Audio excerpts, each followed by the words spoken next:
I did was I put some butter, about a tablespoon of butter in my skillet so I can let it caramelize. I'm going to preheat my oven about 350, about 400. I give it take a few here. And then I have some of that little bit brown butter. And what I want to do, I'm gonna and that's just to crispy up my my sage. I that's about a good tablespoon, and it might be a tablespoon and maybe a couple of teaspoons in there. Just fresh sage, and that's gonna give my pumpkin cornbread a really nice flavor. So I'm gonna put that in there. Let that cook up a little bit, and that's just going to be so beautiful when it's cooking in there. It's going to complement the pumpkin in it. And I thought, you know, what goes well with pumpkin? Sage. You know, you just got to think out the box sometimes, you know, and that is going to be so beautiful. My gumbo is still simmering here, so it's going to be on a couple hours, so I'm excited. Oh, and tonight is an eclipse. The lunar eclipse. Yeah. It's really nice out there. It's nice and red. I've never seen a red eclipse. Those who live in New Mexico, which my son and his wife and baby-to-be live out there, I know they are so fortunate. I bet they see that beautiful moon out there, and it's just, probably so amazing. But I'm going to put, and you know, I got this recipe from one of the books that my father bought me, and it's Great Flavors of Louisiana. If you're ever in Louisiana, I don't know what part, probably Shreveport or Winfield, pick up one of these books. It has the best recipes in there, Louisiana recipes, good comfort, home cooking food. It's incredible. So if you're out in that area, or you can probably order it, look for it online. So I have that just enough to saute. I sauteed that sage, and put this over here. So I sauteed that sage, and I'm going to add 1 cup of the medium coarse, and I use organic, coarse. I can't even talk. I'm sorry. Coarse corn flour, medium grade, and then I have a cup of the low gluten. And I like the low gluten flour more than anything. It's unbleached. I get it at the organic store, but you can use a regular flour unbleached. I would suggest unbleached flour. So AP flour, which is all-purpose flour, and then I mixed a little bit of cream with pumpkin puree in there. So I would say a little bit over. I mean, I'm not going to pour it in right now. It's a little bit over a cup because that puree needs a little bit of moisture. It's nice and thick, and this is kind of, you can't go wrong with this kind of this beautiful recipe. I have some scallions here. You know, a lot of people call them spring onions, but I have like I'd say about 3 sprigs of them, and I finely diced them, so I have that. But what I'm going to mix right now is 3/4 teaspoon of the salt, and then a whole teaspoon of the baking soda. I have a little bit of that flavor in that baking soda, but all the other flavors that are going to kind of fix that up for you. I mean, it'll kind of hide the other flavors that I'm going to put in here are going to hide the flavors of the baking soda. So I put in, like, this is 1/4 of a cup of the actually this is a 1/3 cup. I had to look at 1/3 cup of sugar. And I like to use sugar because I like my cornbread sweet. And if you don't want it sweet, and you can put all that fancy other, you know, you can put honey if you want, and then that's fine. But just give me the sugar and put it. You know, I want it to be nice and sweet. And then I'm gonna crack my eggs here. and crack my eggs.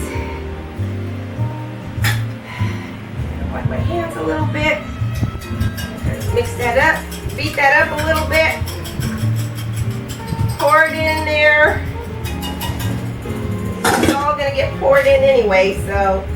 And then pour in a mixture of the puree and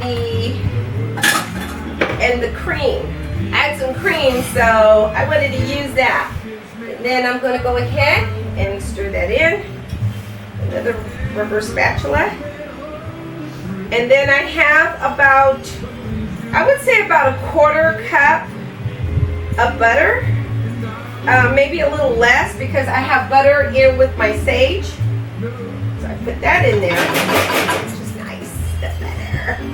And it's unsalted butter, excuse me, unsalted sweet butter. A little bit more sweet in there. And like I said earlier, you don't have to use sugar, but I like to put a little bit of sugar in. I like to put sugar, I want it sweet. I want my cornbread nice and sweet. Really easy. It's not hard at all. In the meantime, I'm going to heat up my skillet. Heat up my skillet because I have my butter in there, and you can just put the butter in there, put it in the oven, and just kind of let it melt. That'll work. And I got my beautiful sage in there. Mix that up in there. Nice and orangey. Orangey. And gotta stir that in there. I want to taste it. Yeah, give it a little taste, a little try, and you can adjust the flavors if you want. Oh, that sage. Yum. Who knew? Sage and cornbread. Oh, yeah. I'm gonna put my scallions in there. And you want to kick it up a notch? You can put some pepper flakes in there or jalapenos. Then I kind of want to put some scallions in there. And this is low gluten because you have that low gluten. And if you don't want to use any gluten, of course you can substitute your garbanzo flour mixture that you can find, a non-gluten flour mixture in there. I would try to stay away from the rice flour because the rice flour gives it a different consistency. You could use pretty much any other.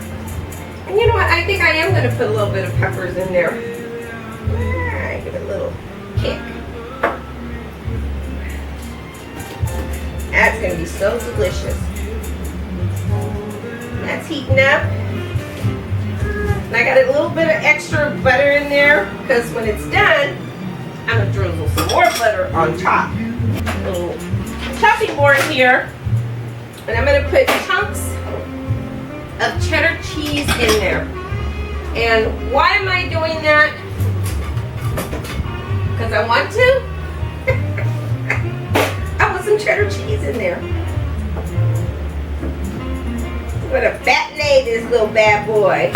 And then slice it really thin. Batonade meaning, well, it's not the exact slices, but the shape of it is. And then I'm going to dice it.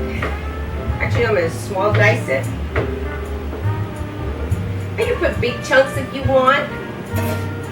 I just didn't want it, I usually grate it, but I want some chunks in there. I want to taste that cheese. Extra sharp cheddar cheese? Heck yeah.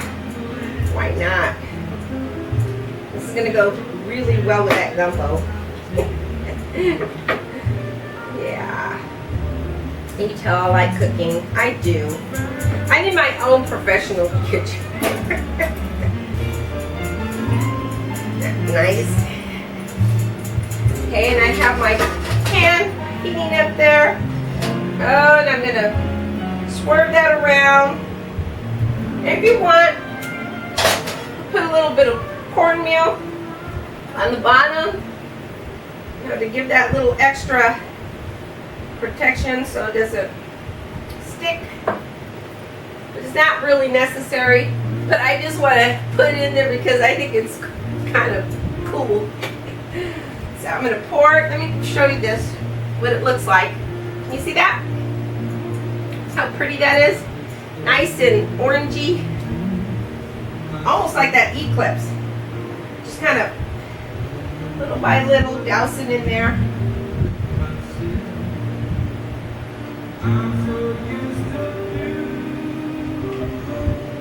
Okay. So nice.